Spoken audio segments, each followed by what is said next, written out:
Shock Trooper is electrifying action. It's the CoCo Show, episode 36.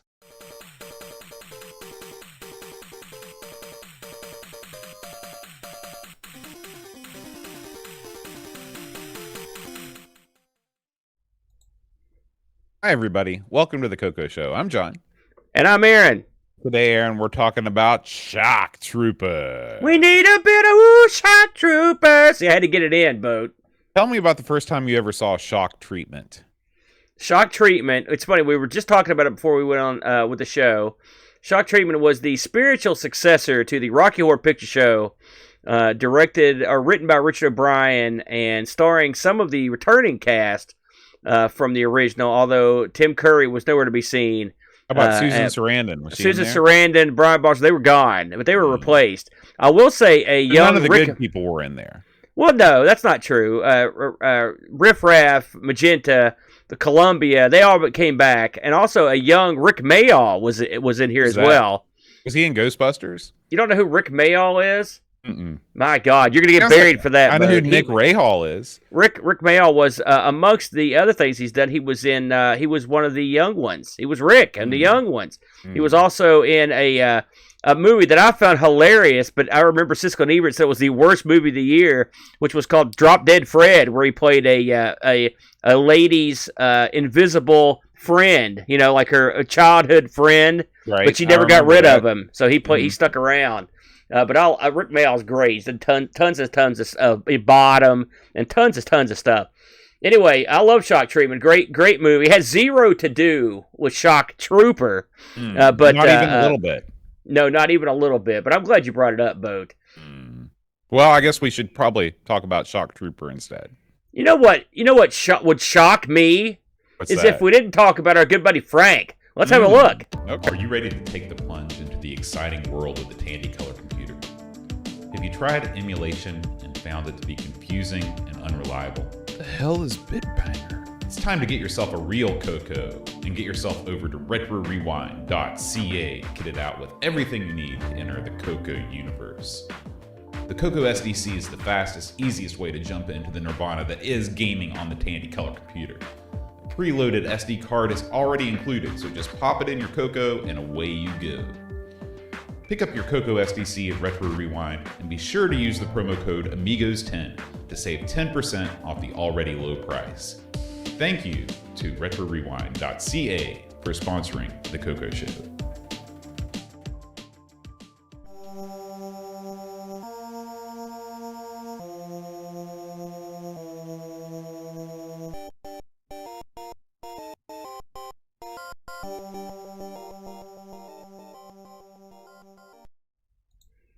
All right, this week we are looking at Shock Trooper, a game for the Color Computer and the Dragon boat. This is a double trouble here. Released in 1985 and developed by Mark Data Products.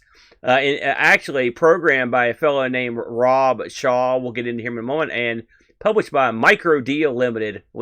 Again, these are names we've seen more than a few times over the years.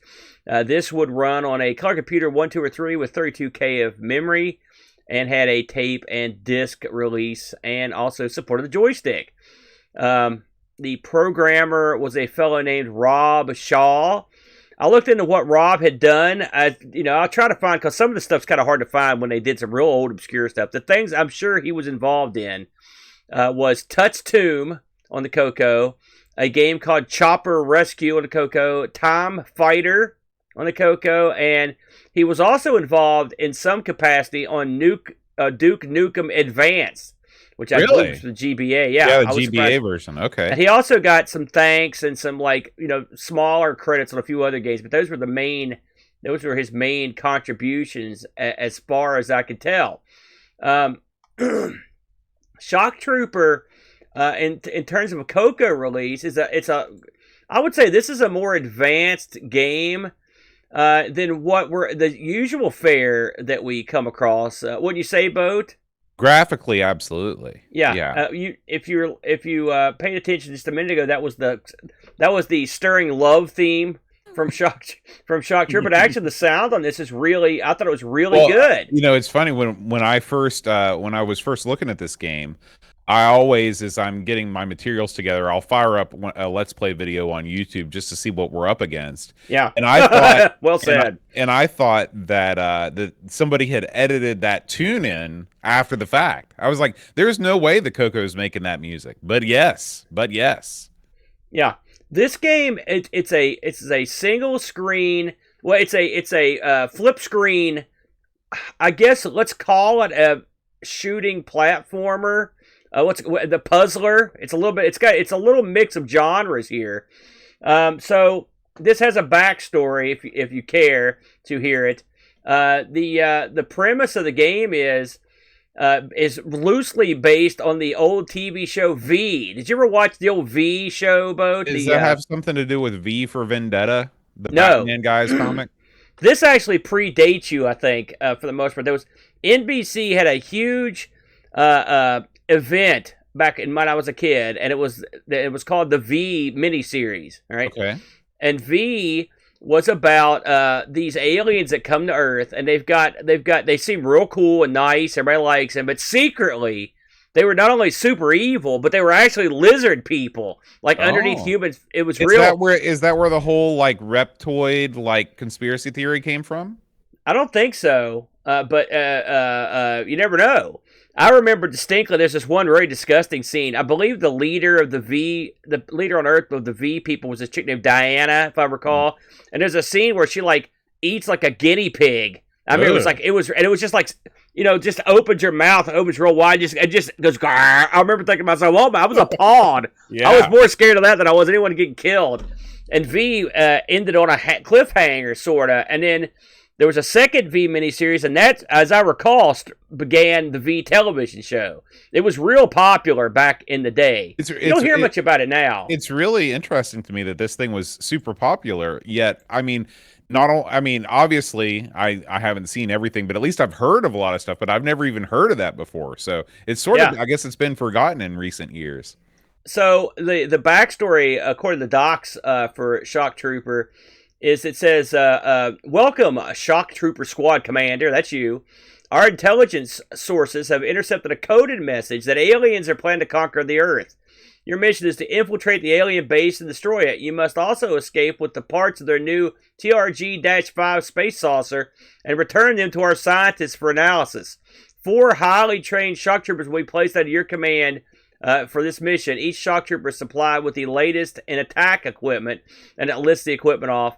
And your job is to infiltrate this base and plant bombs in certain spots, grab certain things, and also you're going to come across other shock troopers that didn't make it. They've been captured, and so if you can pick them up, you can get some scoring there. As I mentioned, it's sort of a flip screen, side screen. I would say these are those classic Tandy graphics, with you've got basically like a white background, and then the whole of the base is sort of what I would call bricked.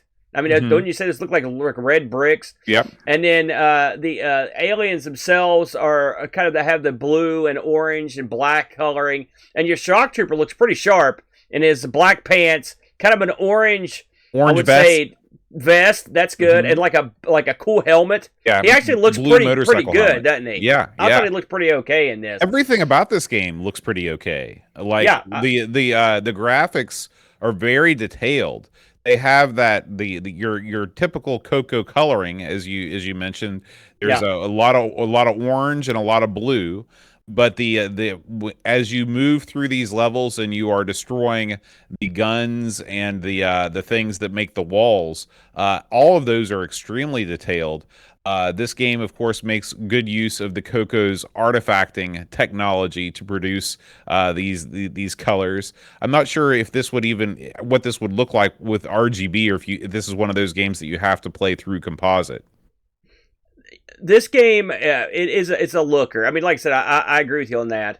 It does look like a traditional CoCo game. Now, it's not you. If you looked at this and without paying much attention, you think to yourself, okay, I got it. You guys got a gun. He runs through the levels and kills guys. It's actually more. There's a lot more to it than that.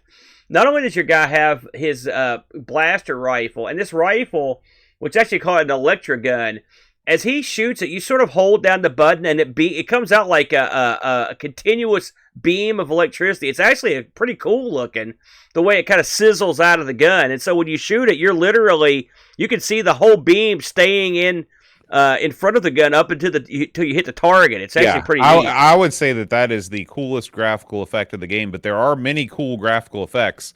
That watching the laser sort of grow organically out of the barrel of your gun is a super neat effect. Yeah. Also, you're not just, and thank God, finally a game where they give you another thing you can use. You've also got an Inviso device, and when you use this, and I'm going to read directly from the notes here. Activated and deactivated by hitting the spacebar, makes your man invisible and protects him from laser bolts, radiation particles, and zapoids. Used wisely, it increases your radiation level rapidly. And that's the lead-in to what I want to talk about, which is the other interesting play mechanic here, which is at the top of the screen, complete with a little radiation symbol, is a meter. It's about 5 segments across, and a line will go up it, and that's your exposure to radiation, because as you're in the alien base here, you're exposed to radiation, plus when you use your Inviso device, you're exposed to radiation. And if that thing reaches the top, you're done. So what's neat about this is a couple places sprinkled through the game are basically decontamination chambers you go in, and it will remove that radiation. So that's sort of an added play mechanic, so you can't just kind of sit around. You got to keep going. As you go through the game, you're going to encounter a lot of things that you would expect, like laser guns, like boats, but you're going to also come across these shields. They look like wavy lines, and inevitably there's a shield operation device somewhere on the level that you got to destroy to get past those shields. You're also going to see bad guys on some of the levels in the terms of these little, there's several different types, but the ones that I found most annoying are the little, almost look like little bees or something that come down, like mechanical bees, and they come down, and they don't have set patterns, but basically they sort of drift towards you or meander towards you. You can sort of manipulate which way they go, sort of like the barrels of Donkey Kong. You can sort of get them to go the way you want and kind of go the other way. And that's sort of key in the game, because those guys, if they touch you, you're a dead man. There's a couple different symbols in the game. There's like an S with a bolt through it, but there's another one that looks like, it's suspiciously like the Blue Oyster Cult symbol that appears when you go through certain doors. I guess the aliens are down with the BOC boats, my guess. It isn't, man. That's a valid point there. This game also features a pause, and also an interesting key. I was looking, because Curtis had made a mention on the Discord about knowing what the J key does, and then I don't know did you know about the J key in this? The J key gives you an extended jump, does it not? If you move the joystick slightly off center, so your shock trooper is facing the desired direction, and hit J, it does give you it gives you an interesting leap. Which is it's odd that they would put that in there. I thought that was strange.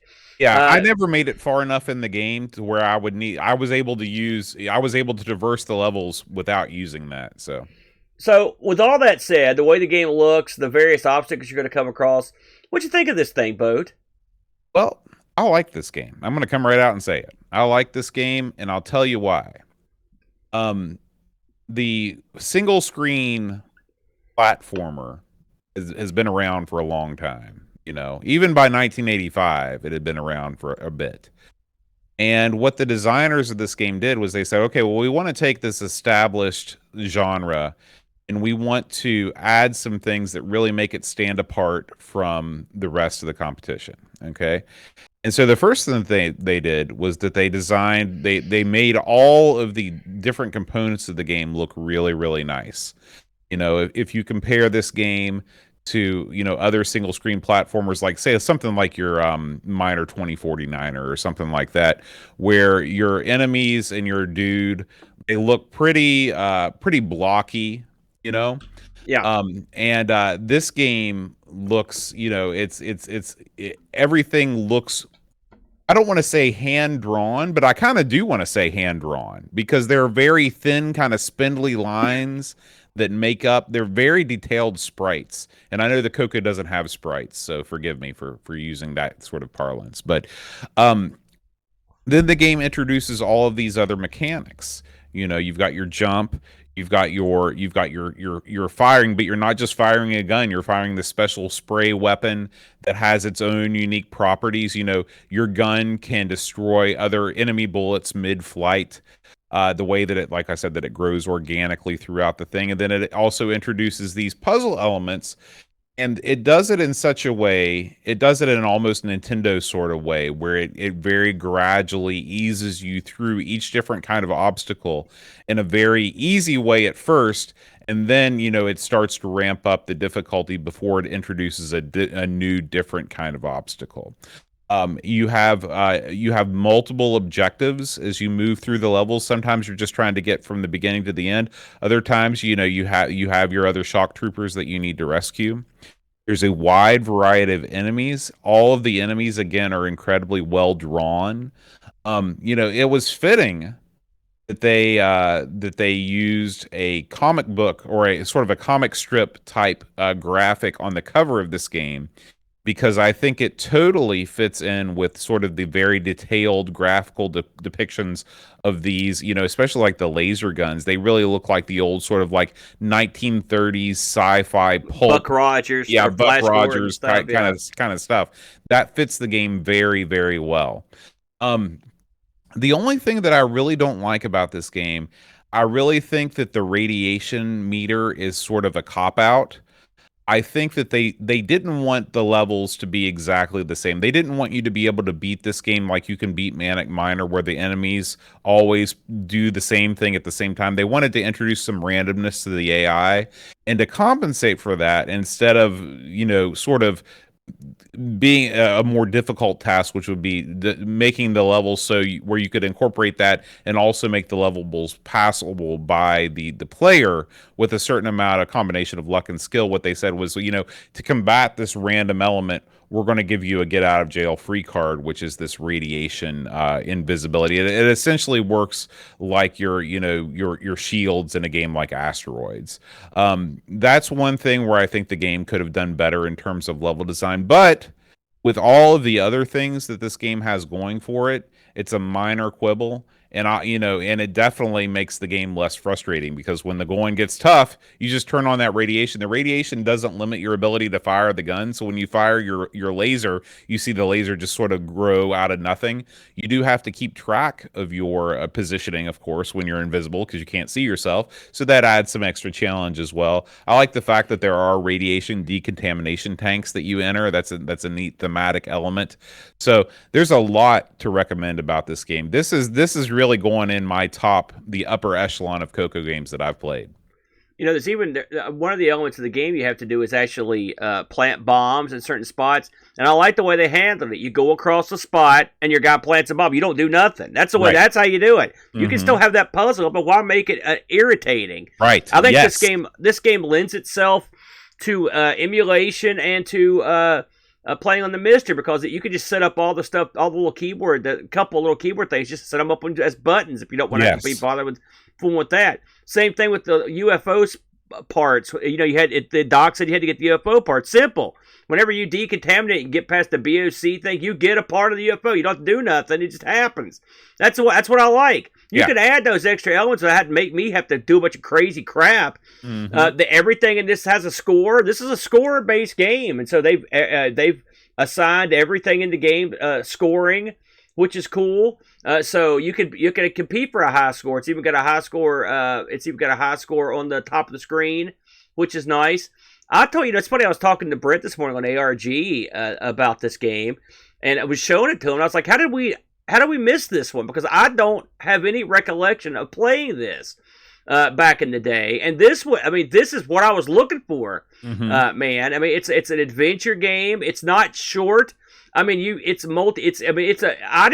don't know where the ending of this game is, but I didn't get to it. I can tell you that right now. I actually do. I like the element of the invisibility. I mean, like I said, it makes you pay for it. And I love the idea with the radiation. I think that's cool. It gives you a little more pop in your step, because you're trying not to die. Right. And also, the way they mix it in with getting the UFO part and going through the BOC door, it works. Yeah. I love the idea of rescuing troops. That's always cool and you get points for them. Mhm. You don't have to, I don't think. I mean, I always did, but I don't think you have to. But it's neat that they're there. Something we haven't mentioned is when your guy dies, he's got almost like a Dirk the Daring, where he turns into a skeleton and he just sort of collapses. You didn't have to do that, but it's cool. When you're, the little devices that you have to shoot that control the electricity on the shields, they have little electrodes and power shooting back and forth. That's cool. You didn't have to do that either.